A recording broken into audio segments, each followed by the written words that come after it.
Il y a un moment que les cultures sont implantées, plusieurs mois.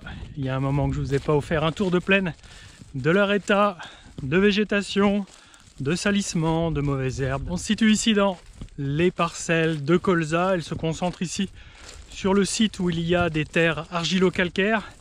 Plutôt complexe à implanter car c'est souvent motu et la structure du sol est assez peu fine au moment où on prépare les sols.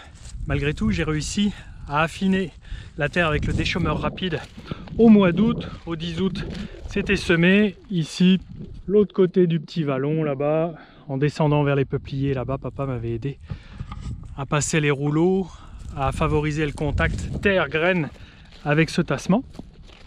Et là, la culture se réveille un petit peu tôt, on verra bien. C'est qu'il y a de la douceur dans ce mois de fin janvier, début février. Là, on est le 17 février. Et là, il est en train de faire ses nouvelles feuilles. Il s'apprête à décoller, à faire sa tige. Tout ça, c'est de la feuille nouvelle, hein. Il a doublé à peu près en volume. Et vous voyez, il commence à s'allonger. Et là, ce que je regarde, ce que j'ai regardé ces jours précédents, c'est le vol de charançon. Un charançon qui pique la tige et qui installe sa galerie dans la tige, et quand la tige s'allonge du colza, eh bien, elle peut éclater. On en a trouvé des charançons, et compte tenu du risque et puis du potentiel risque de nuisibilité, ça peut être plusieurs dizaines de pourcents, j'ai apporté un insecticide. Et là, je vous emmène dans une pente qui est très calcaire. La terre est de couleur très blanche quand on la travaille et qu'elle n'est pas couverte. Et je suis plutôt satisfait de voir un colza comme ça aujourd'hui. Alors ça prédit en rien de la productivité finale, mais si on veut un bon rendement à la fin, ça ne peut s'atteindre qu'avec une bonne culture aujourd'hui. Et là, cette pente, je vous l'avais pris en photo. Quelques jours après le semis, ça avait bien levé. J'avais semé dans un sol refermé et préalablement travaillé, et puis tout à fait frais, donc ça a été explosif. Pour que ça germe, ça s'implante bien avant l'hiver, il s'en est très peu perdu dans l'hiver. Là, on va regarder, on va sacrifier un pied pour voir l'enracinement. C'est bon d'avoir un colza bien enraciné, et le système d'enracinaire du colza, c'est un pivot, il va tout droit.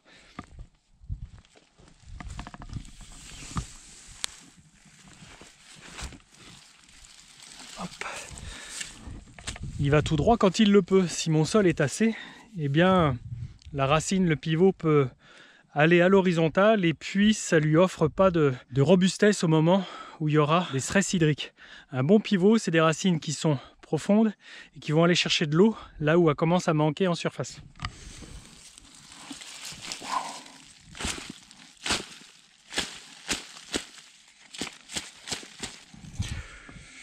Bon, c'est pas l'idéal des pivots. Est-ce qu'il a rencontré un caillou? On a un pivot qui se divise en deux. Bon, pourtant la terre était friable, j'avais passé un coup dedans avec le chisel. Et puis ensuite un coup de déchômeur rapide pour affiner. On va en sortir un autre.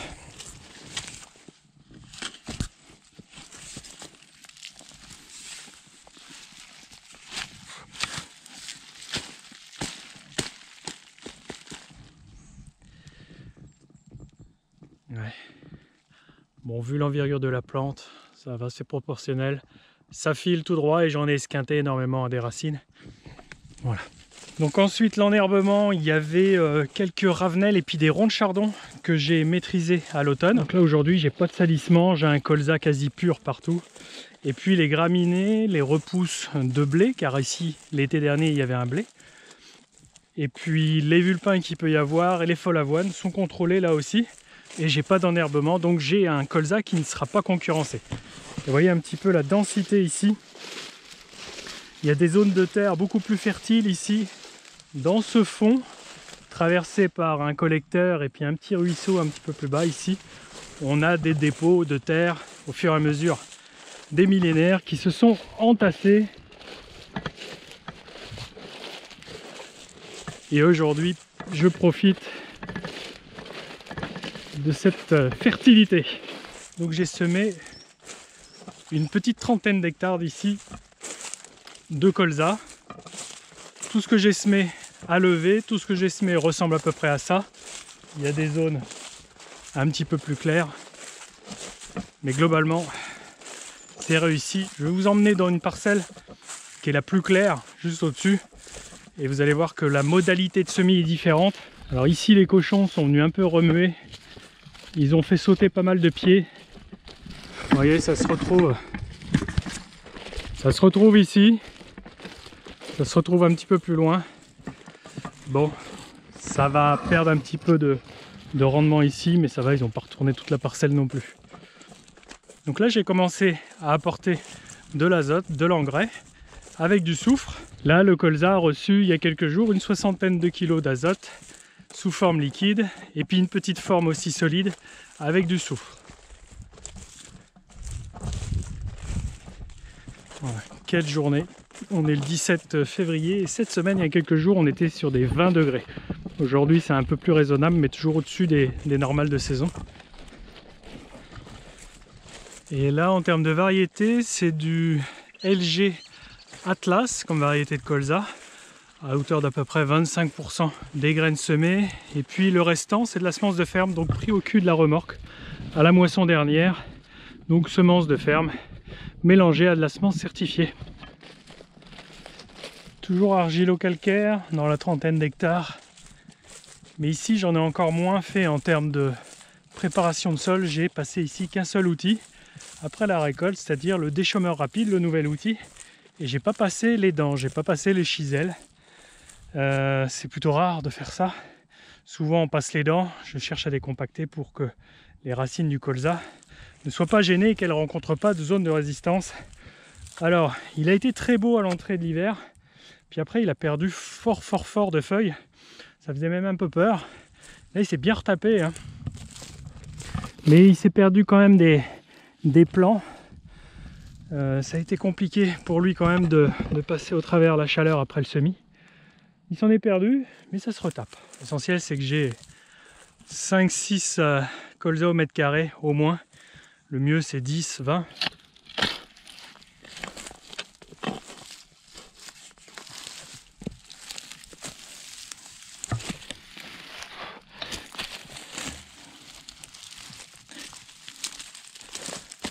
J'ai une plante et un système racinaire un peu moins développé que dans les autres terres, juste à côté derrière, préparé à la dent, un peu plus loin.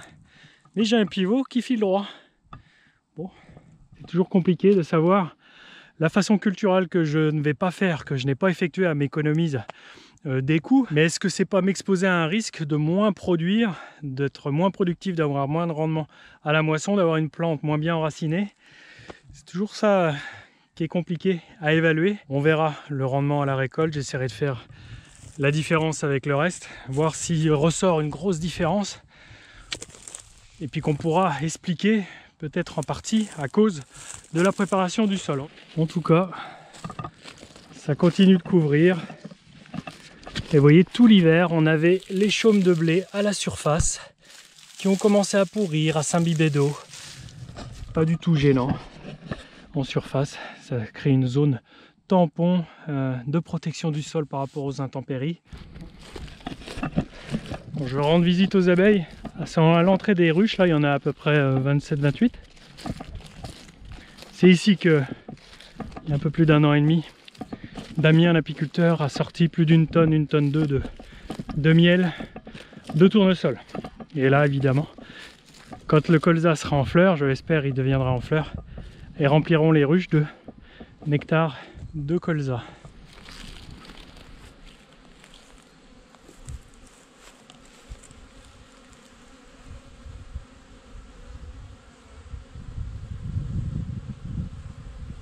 Et ça me tourne autour. Alors là, ils sont pas très agressifs, je les sens pas au taquet. Bon, évidemment, elles vont pas chercher de nectar ou de pollen là actuellement. Elles sont plus en train d'entretenir la ruche, d'évacuer, je pense, ce qui s'est entassé durant l'hiver. Peut-être chercher de l'eau. Je sais pas très bien leur cycle biologique là, à cette période de la veille de printemps. La nature est pas du tout réveillée. Ici, le carré de bois que j'ai exploité. Avant, sans donner ici à Cœur-Joie, il y a une 30aine d'hectares me concernant qu'elles vont aller butiner, puis elles vont aller aussi chez chez les colzas voisins, évidemment. Elles vont pas se priver, elles vont faire entre 1 et 2 km pour aller chercher ce dont elles ont besoin.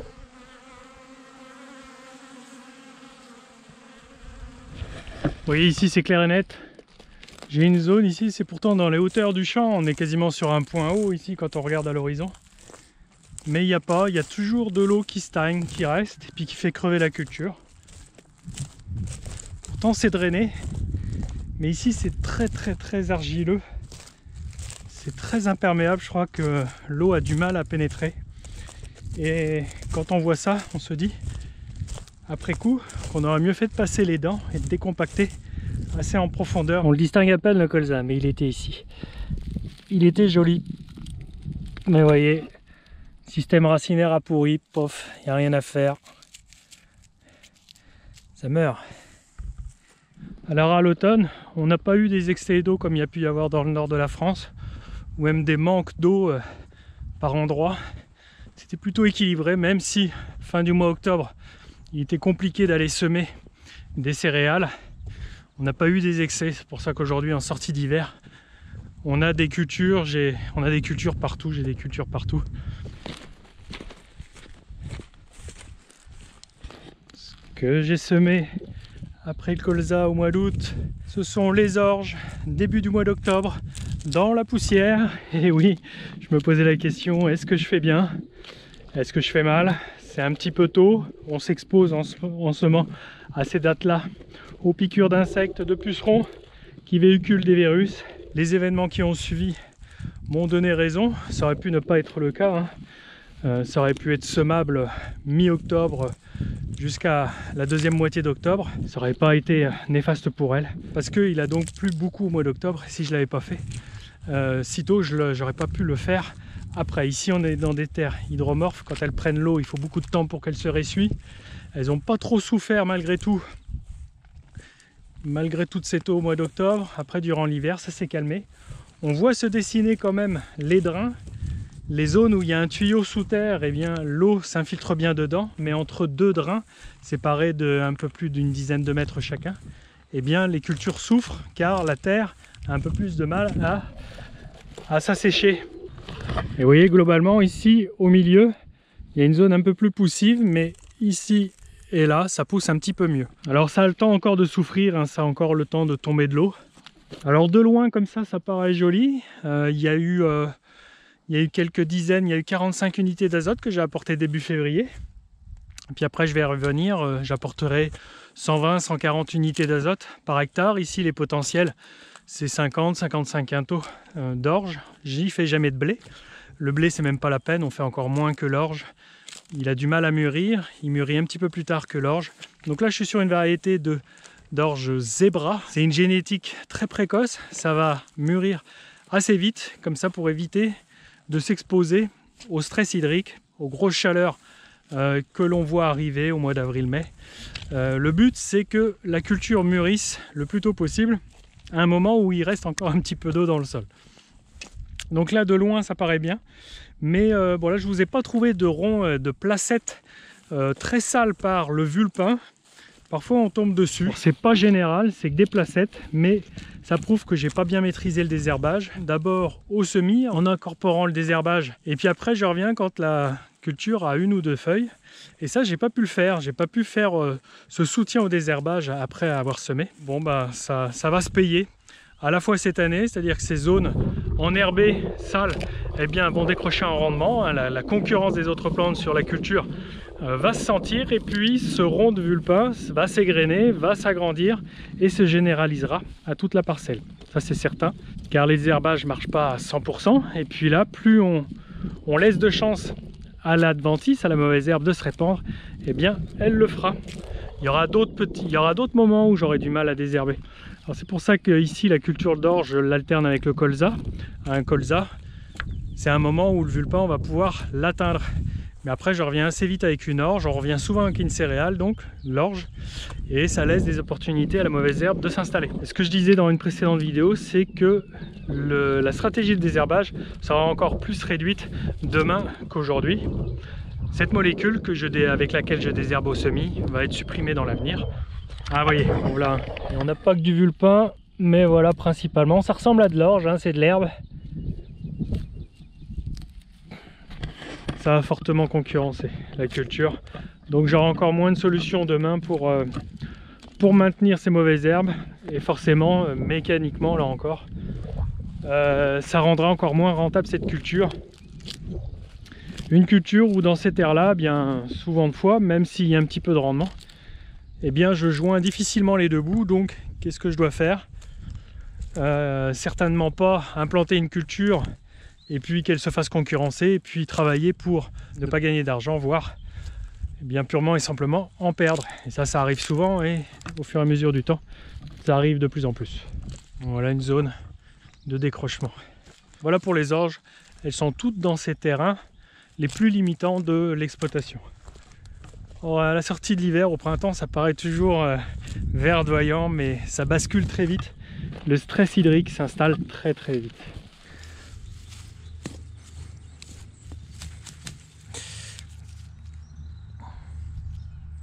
Bon, comme toujours, il y a toujours de la maladie qui reste tout l'hiver sur les feuilles du bas, les jaunes, vous voyez.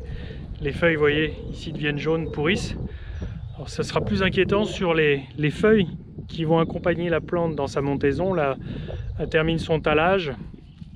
Et puis bientôt l'épi va commencer à glisser dans la gaine, partir de la base et monter dans la tige, si c'est pas commencé déjà. Donc c'est à ce moment-là de la montaison que j'apporterai là, dans tous les cas, des fongicides. L'orge est très sujette à porter des maladies, helminthosporiose, rhinchosporiose.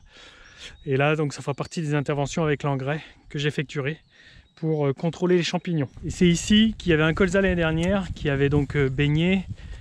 Et puis surtout à cause d'une structure de sol refermée, j'ai passé les dents 2 fois par endroit, le chisel, pour pouvoir aérer, décompacter, faciliter l'infiltration d'eau. Bon là je pense que ça a été quelque chose d'efficace, du moins ça n'a pas été néfaste de faire ça. L'eau n'a pas beaucoup stagné cet hiver et la culture n'a pas trop souffert. Voilà.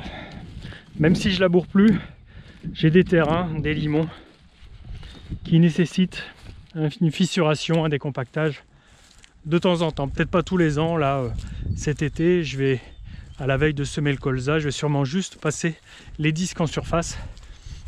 Et puis tous les 2-3 ans, je passerai les dents. Car faire que du travail superficiel ici, ça paye pas. Toujours une céréale, du blé, semé sur des chaumes de colza. Et les blés derrière tournesol ont le même aspect, bien vigoureux. Là encore, un petit peu plus tôt que d'habitude, il a fait doux sur janvier-février. On espère juste que voilà, l'épi n'ait pas commencé à décoller, et puis que s'il s'amène des gelées derrière, ça peut le faire bien geler. Ça lui offre une exposition pas très désirée, mais bon, ça on le contrôle pas trop. Donc là, un blé vigoureux, je lui ai apporté aussi une 40aine d'unités d'azote. Je ne me presse pas pour apporter les doses suivantes. Pourquoi je suis intervenu au mois de février, début février, pour mettre l'azote? Car ici, comme je vous disais dans la vidéo d'apport d'engrais, je suis passé sur des terres où s'il y a trop d'eau, il y a quelques jours, il nous est tombé de l'eau. Pas trop en excès, ça va, mais il n'y avait rien de moins sûr. Donc là, j'ai apporté un petit peu. Sous forme liquide, il y aura du soufre aussi à apporter. Les blés après tournesol, je leur apporte un petit peu d'azote supplémentaire par rapport à des blés comme ici derrière colza. Car le colza va laisser un petit peu plus d'azote pour la culture suivante pour le blé comme ici. Donc pas besoin de l'apporter.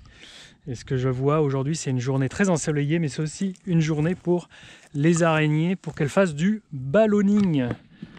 Le ballonning, elles le font avec ce qu'elles sécrètent, hein, c'est pas vraiment leur toile, hein, c'est leur filament qu'elles sécrètent.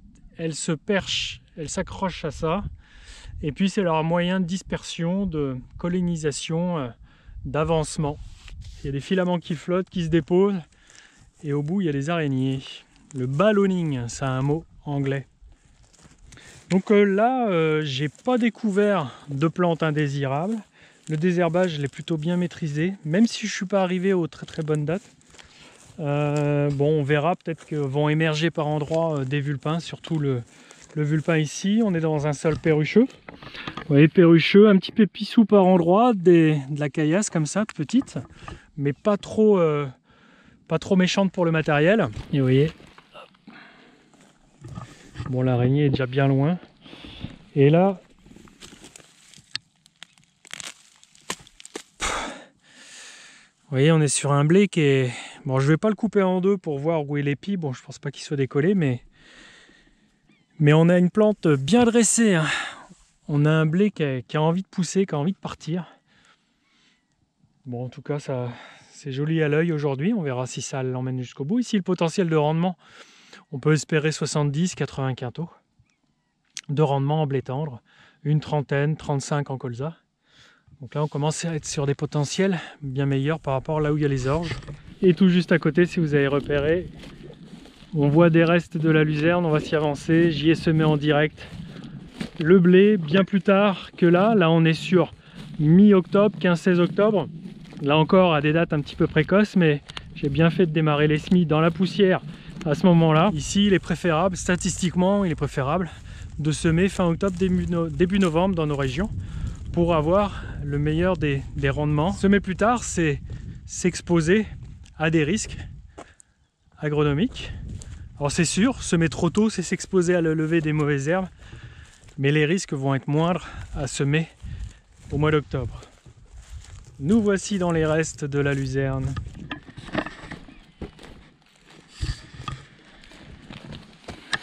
Donc là, on a un blé qui n'a rien à voir, hein, qui est beaucoup plus petit. On a aussi la luzerne qui est pas crevée. Tiens, on a du gaillet. Ça, faut vraiment que je sois vigilant. Alors, il est assez simple de le désherber ultérieurement. Il faudra que, non pas, j'arriverai pas à détruire la luzerne complètement. Elle va rester quelques années, hein. La luzerne est très résistante par rapport au désherbage, mais il faut surtout contrôler les vulpins. Là, ça paraît une plante de rien, mais elle concurrence à sa maturité très fortement le blé. Et là, il sera beaucoup moins vigoureux que le blé, vous voyez, à côté, hein. Là, je l'ai semé au mois de décembre. Vous voyez, il a eu beaucoup moins le temps de s'installer, il a eu beaucoup moins le temps de taler, de créer des tiges supplémentaires, hein. Il est encore au stade de talage. Je suis en train de me demander si c'est bien un blé, mais oui. Donc il aura moins de talé, il aura moins de tiges. Ça ne veut pas dire qu'il y aura moins de grains. Il va essayer de compenser, mais bon, c'est vraiment pas garanti que je fasse mieux en termes de productivité que un blé semé aux bonnes dates. Bon, de toute façon, ici, je me suis gardé de le semer plus tard. C'était 5 hectares que j'ai pas pu semer, car dans les derniers blés semés, l'eau s'est mise dedans. Et je me faisais pas trop d'inquiétude parce que, m'étais dit, vu le couvert de luzerne qu'il y a, je pourrais facilement venir semer. J'avais l'intention de faire venir un confrère, Laurent, comme il était venu il y a quelques années. Et puis finalement, je l'ai semé avec mon propre semoir et une belle journée ensoleillée. J'y suis allé avec les dents et ça s'est bien passé. Vous l'avez sûrement vu cette vidéo, je vous la remets là-haut. Et vous voyez, aujourd'hui, on distingue tout ce qui est vert. C'est principalement du blé. On commence à voir les rangs. Voilà, donc ce qu'il y a principalement, ça sera des dicotylédones. Il y a assez peu de vulpins, j'en ai pas vu et je les ai bien désherbés avant de semer. Ça a été donc un passage de glyphosate. Donc un désherbage non sélectif, ça a tué tout, sauf la luzerne qui reste très résistante par rapport à ça.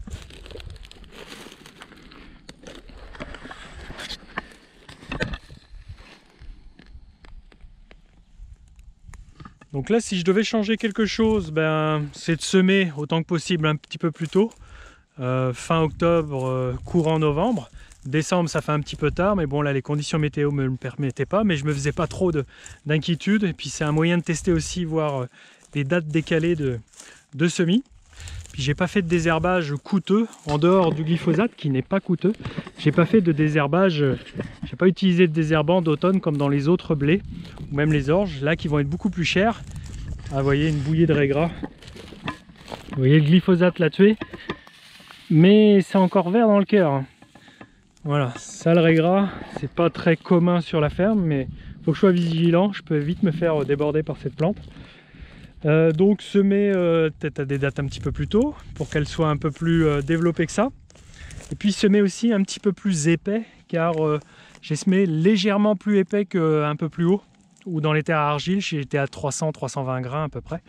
Je crois qu'on peut aller à 400 grains, hein, mettre un petit peu plus de semences, car il s'en est perdu. Vous voyez, entre ici et ici, là il y avait une graine, là il y en avait quelques-unes aussi. Il y en avait certainement de semées ici aussi, mais est-ce qu'elles se sont retrouvées en surface et puis mal enterrées? Bon, en tout cas, il y a eu de la perte. Donc semer un peu plus épais pour gommer un peu cette perte à la levée. Il y a des graines qui se trouvent moins bien enterrées. Comment je vais la fertiliser? Là encore, je sais pas. Je ne l'ai pas encore fertilisée. J'ai bien envie de ne pas apporter d'azote. On verra ça. Donc, ça sera très difficilement comparable avec la partie un peu plus haut où j'apporte de l'azote. Mais j'ai envie de voir en termes d'azote minéral apporté, d'apporter 0 et de voir ce que la luzerne encore vivante au pied peut apporter, ce dont est capable un blé sans azote. Voilà, c'est une grosse prise de risque, mais j'ai envie de me la permettre. Forcément, si j'apporte de l'azote, ça rendra mieux, mais j'ai envie de voir. Désherber, donc lever de toute concurrence, mais pas fertiliser. Et peut-être que l'année prochaine, je referai un deuxième blé au même endroit. Il est dit que la luzerne libère sera plus généreuse aux cultures qui suivent dans la deuxième année. Et puis là, je vais vous faire voir les terres qui vont accueillir le tournesol d'ici quelques semaines, d'ici quelques 2 petits mois. Je vais vous faire voir l'état actuel des sols. C'est pas aussi verdoyant que c'était au mois de décembre, avant que je vienne le désherber. Donc ce couvert, qui était composé de facélie, de févrole, a joué son rôle de capter les nutriments, de capter l'azote. Et là aujourd'hui, il est mort, il est en train de se dessécher. Donc là, ce que j'ai désherbé chimiquement, ce sera autant de matière que je n'ai pas à broyer, à intégrer. Là, je vais le laisser encore quelques semaines se décomposer, il va s'effriter, il va devenir très cassant. Voilà. Et ça va me briser de peur à mon passage de déchômeur à disque indépendant. Là, il y a des zones, des trous, c'était les chardons, et puis vous voyez, ils sont en train de repousser. Là j'ai choisi une variété de tournesol dans lesquels je pourrais contrôler le chardon. Il faut absolument que je le contrôle car je suis en train de me faire dépasser. Là j'apporte la bêche, on va voir si le sol est compacté.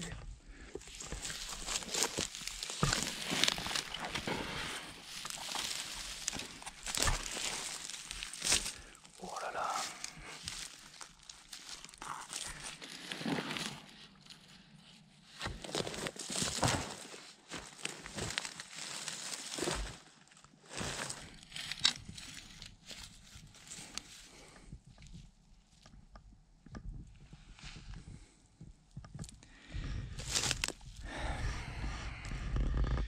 J'ai un sol qui respire. Vous voyez, j'ai des mycéliums là, j'ai des petites racines, j'ai des porosités, franchement.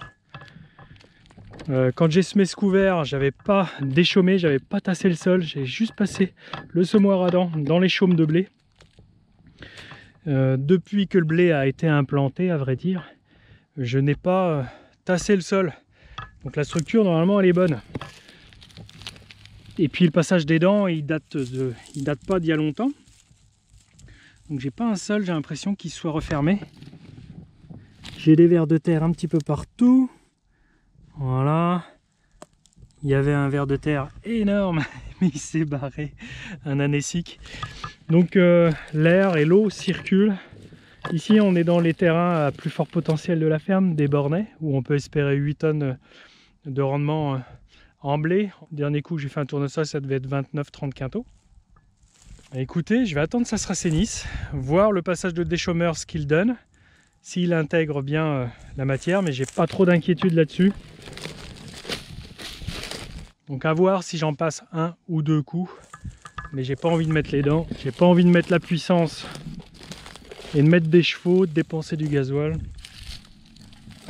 C'est aussi l'avantage du glyphosate. L'utilisation de glyphosate nous épargne l'utilisation de mécanique. Je vous ai pas montré la parcelle, de toute façon il n'y a rien à voir, de jachère. C'est 5 hectares de jachère, une parcelle que je n'ai pas implantée à l'automne dans les petites terres. J'aurais fait de l'orge si j'avais pas eu l'obligation de la jachère à l'automne. Puis là depuis quelques semaines, suite aux manifestations des agriculteurs, l'Europe nous permet de semer ces surfaces. Et bon, aujourd'hui on est au mois de janvier-février. C'est plus les dates pour implanter une orge. Et puis dans ces terres-là, c'était à peu près la seule culture qui pouvait être rentable. Demain, je vais pas semer un tournesol, une culture de printemps. Donc je vais pas du tout semer cette parcelle. Il n'y aura rien, alors qu'il aurait pu y avoir quelque chose. Et là, donc voilà, on est dans des pas de temps politiques qui ne sont pas du tout des pas de temps agronomiques. L'agronomie et le végétal, c'est vraiment des temps longs, hein, ça se décide pas du jour au lendemain. Oui, en parlant araignée, voilà. Voilà une araignée qui fait du ballonning. La voilà. Elles sont bien accrochées hein, au bout de leur filament. Voilà, je sais pas si vous la voyez. Allez, continue. Voilà, je vais pas m'évertuer à essayer de semer une culture de printemps qui me fera sûrement pas gagner d'argent, moins que si j'avais fait une orge et peut-être même perdre de l'argent. Donc on va laisser ça comme ça. Voilà pour cet aparté. Et puis voilà, et vivement que je vienne semer, préparer les sols. Je suis impatient d'implanter mon tournesol. C'est vraiment une culture que j'affectionne. Voilà pour ce tour de plaine. Si vous avez des questions, vous pouvez les écrire en dessous. Et puis lors d'un live sur YouTube et la chaîne David Forge les Directs, j'essaierai de vous répondre et d'échanger. Allez, je vous dis à très vite. À la prochaine vidéo. Salut!